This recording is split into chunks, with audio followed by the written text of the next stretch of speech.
I'm pleased to be able to hold this nomination hearing for two very outstanding nominees, Rod Rosenstein and Rachel Brand.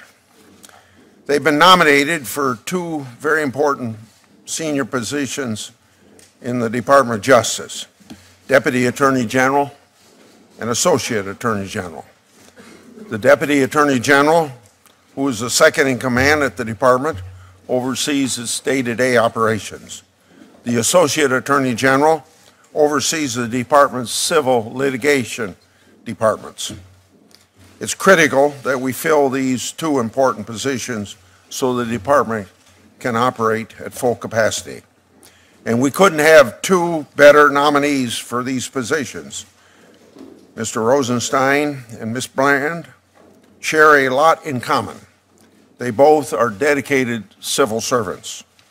They've both been confirmed by the Senate before, in Ms. Brand's case, twice. And they've both served in Senate-confirmed positions during President Obama's administration.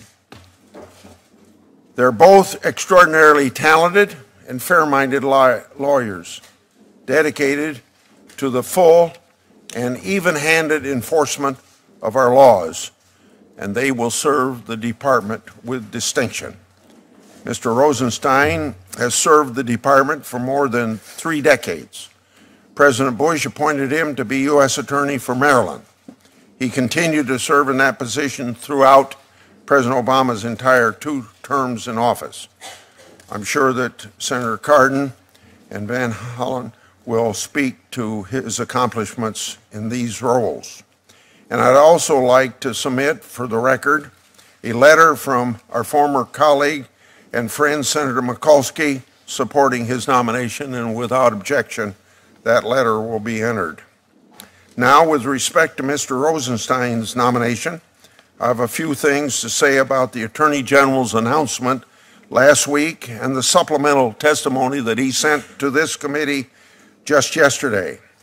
During his confirmation, Attorney General Sessions told this committee that he would do what he would do if specific matters arose where he believed his impartiality might be questioned.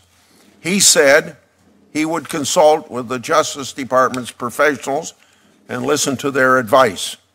And to those who question his independence from the President, Attorney General Sessions proved them wrong already, too, by recusing himself.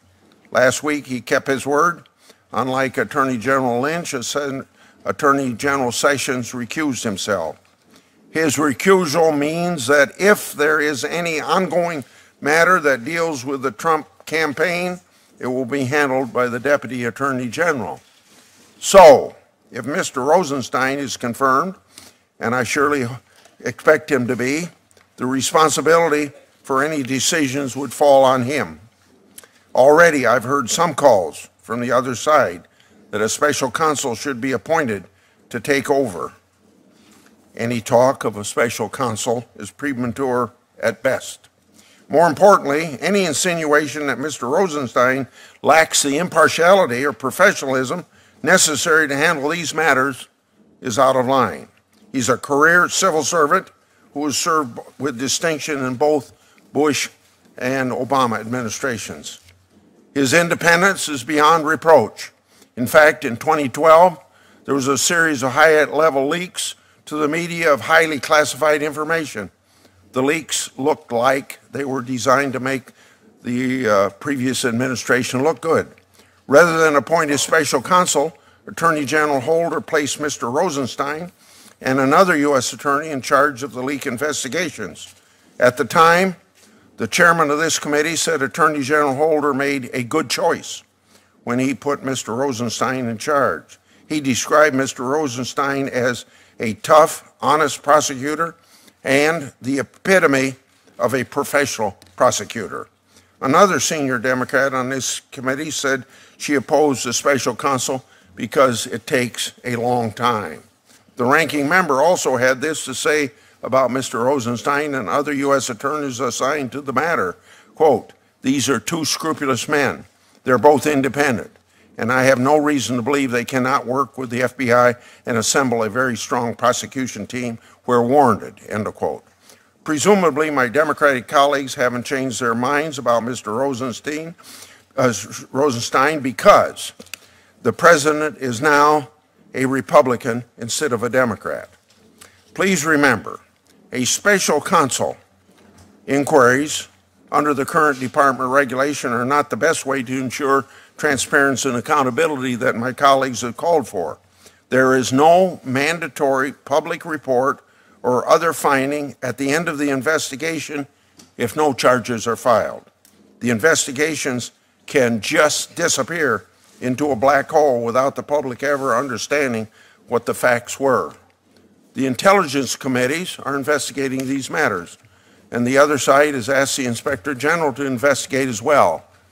Unlike special counsels, congressional and IG investigations can get the facts and present them to the public. So the notion that somehow a special counsel will bring facts to light just isn't true. I can't help but notice the selective nature of the latest calls for a special counsel. Where were these calls from the other side when Attorney General Lynch was overseeing the Clinton investigations? Attorney General Lynch had been appointed by President Clinton to be a U.S. attorney.